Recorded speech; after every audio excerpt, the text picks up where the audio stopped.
Hello guys, welcome back to my channel. ఈరోజు మన recipe వచ్చేసి ఈ సమ్మర్లో మన బాడీ డీహైడ్రేట్ అవ్వకుండా ఉండాలి అంటే స్పెషల్గా డ్రింక్స్ అయితే బయట తాగకుండా ఇంట్లోనే మనం చేసేసుకోవచ్చు ఈజీగా.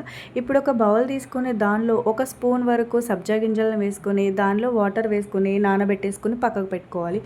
అలానే ఇంకొక బౌల్ తీసుకుని దానిలో ఒక స్పూన్ వరకు గోంది కటోరా తీసుకుని దానిలో కూడా కొద్దిగా వాటర్ వేసుకుని పక్కకు పెట్టుకోవాలి. వీటిని 4 నుంచి 5 గంటల వరకు నానబెట్టుకోవాలి. ఇప్పుడు ఒక వాటర్ మిలన్ తీసుకుని దాన్ని శుభ్రంగా వాటర్లో వాష్ చేసుకుని ఆ వాటర్ మిలన్ని చిన్న చిన్న పీసెస్గా కట్ చేసేసుకోవాలి. ఈ చిన్న చిన్న పీసెస్ని ఒక బౌల్లోకి తీసుకొని దానిలో ముందుగా మనం నానబెట్టి పెట్టుకున్న సబ్జా గింజలు ఒక 2 టేబుల్ స్పూన్స్ వరకు తీసుకోవాలి. అలానే ఒక 2 టేబుల్ స్పూన్ల వరకు గోంది కటోరాని కూడా తీసుకోవాలి. ఇప్పుడు దీనిలో మనము ఒక 3 స్పూన్స్ వరకు షుగర్ అయితే యాడ్ చేసుకోవాలి.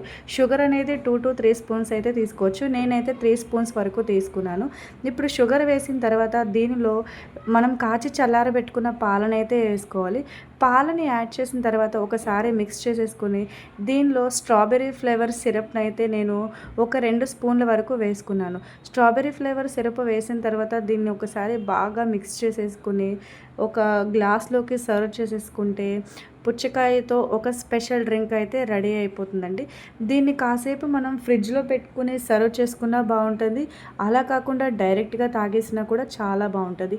ఈ వీడియో మీకు నచ్చినట్లయితే కనుక లైక్ చేయండి, షేర్ చేయండి, సబ్స్క్రైబ్ చేసుకోవడం మాత్రం మర్చిపోకండి.